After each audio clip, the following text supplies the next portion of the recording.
მე ვარ რატი დუმბაძე 13 წლის. ვსწავლობ ფერის საჯარო სკოლაში. ჩემი საყვარელი საქმიანობაა ფეხბურთის თამაში და კულინარია. უფრო რა თქმა უნდა მიყვარს ფეხბურთი. დაახლოებით 6 თვე ვთამაშობ ბათუმის სიტიში. მახსოვს პირველი დღე სიტიში რომ მივედი, არ ვიცნობდი არავის და ცოტას ნერვიულობდი. პირველივე დღეს მწვრთნელი გავიცანი ვარჯიში დავიწყეთ. მწვრთნელმა გამომცადა ყველა ფლანგზე. ახლა ვარ ცენტრალური თავდამსხმელი. ეს პოზიცია იმიტომ მომწონს, რომ მაქვს გოლების ალღო და ბევრი გოლი გამაქვს. სიტიში უკვე დამიგროვდა 35 გატანილი გოლი.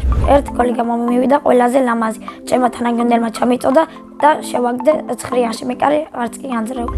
რა თქმა უნდა, ისეთი მომენტიც მქონია, რომ უეჭველი უნდა გამეტანა, მაგრამ ვერ გავიტანა. მაგალითად, ერთ-ერთს გავედი მე კარესთან და ვერ გავეტანა, იმიტომ რომ ცოტა ისე ვაგებდით და ნერვიულობდი. ტექნიკურად ცუდად დავარტყი და მე კარი მომიგერია.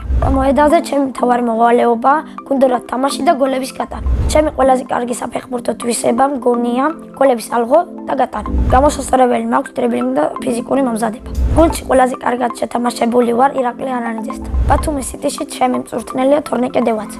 ის არის მკაცრი, მეგობრული, სამართლიანი, ასევე თავისი საქმის პროფესიონალი. ძალიან გამიმართლა რომ თორნიკე დევაძე ჩემი მწვრთნელია. ჩემი კარიერა წარმომიდგენია ასე. თამაში დავიწყებ დინამოში, შემდეგ გადავალ ნაპოლში და შემდეგ ბოლოს გადავალ რეალში.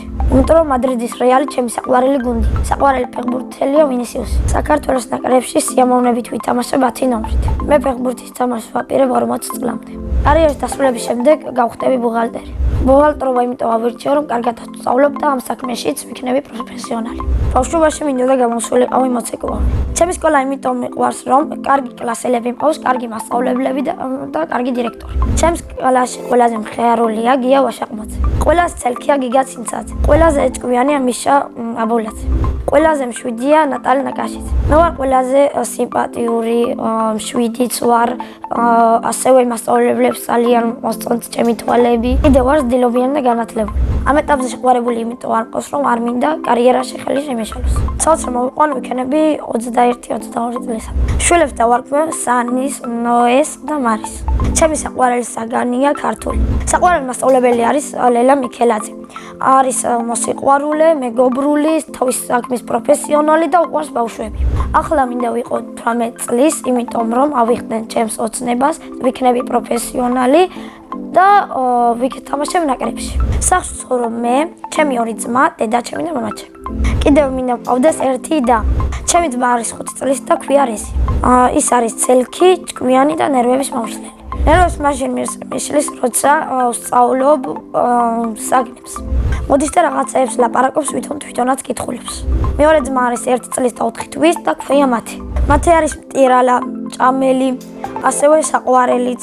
ჩემი აზრით რეზი რო გაიზრდება იქნება მოცეკვავე და მათე კულინარი. მამა არის ჩემსავით სიმპათიური, მშრომელი, მხიარული, მეგობრული. ჩემზე არის გადაყოლილი და უნდა კარგი ფეხბურთელი და კარგი ადამიანი გამოვიდეს. დედიკო არის ლამაზი, საყვარელი, მეგობრული, მხიარული და თბილი. ძალიან მიყვარს დედიკოს გაკეთებული ხინკალი. ჩემი აზრით, ჩემი ცოლი ყველაზე კარგად გააკეთებს ხაჭაპურს. სხვათა შორის მე ხერხება საჭმელების კარგად გაკეთება. პირველად საჭმელი რო გავაკეთე, ვიყავი 8 წლის, გავაკეთე ხაჭაპურს და მეხმარა დედაჩემ. ახლა ყველაზე კარგად ვაკეთებ ხინკალს. ძალიან მიყვარს კითხვა და ჩემი საყვარელი წიგნი არის ჰარი პოტერი. ბევრჯერ მიფიქრია და სიამოვნებით ვიქნებოდი ჰარი პოტერი. საყვარელი ფილმი არის რუსის მონაწილეობით ნებისმიერი ფილმი. ჯადოსნური ჯოხი რომ მქონდეს გაჭირვებული ადამიანები აღარ იქნებოდნენ დედამიწაზე. სამოგზაურო სიამოვნებით წავიდოდი პარიზში. დიდი ალბათობით პარიზში წავალ 22 წლის ასაკში ცოლთან ერთად. წინა მონაწილემ დამიტოვა ასეთი შეკითხვა, ვისთან ერთად ვიცხოვრებდი უკაცრიელ კუნძულზე. მე უკაცრიელ კუნძულზე ვიცხოვრებდი ჩემს მეგობარ საბა შაინიძესთან ერთად. შემდეგ მონაწილეს უტოვებ ასეთ შეკითხვას. დროში მოგზაურობა რომ შეეძლო, სად იმოგზაურებდა და როდის? მე მაგალითად მოგზაურებდი 22 საუკუნეს ამერიკაში. ბედნიერება არის ფეხბურთის თამაში, გოლის გატანა, ოჯახი და PlayStation 5. მე ვარ ბედნიერი ადამიანი.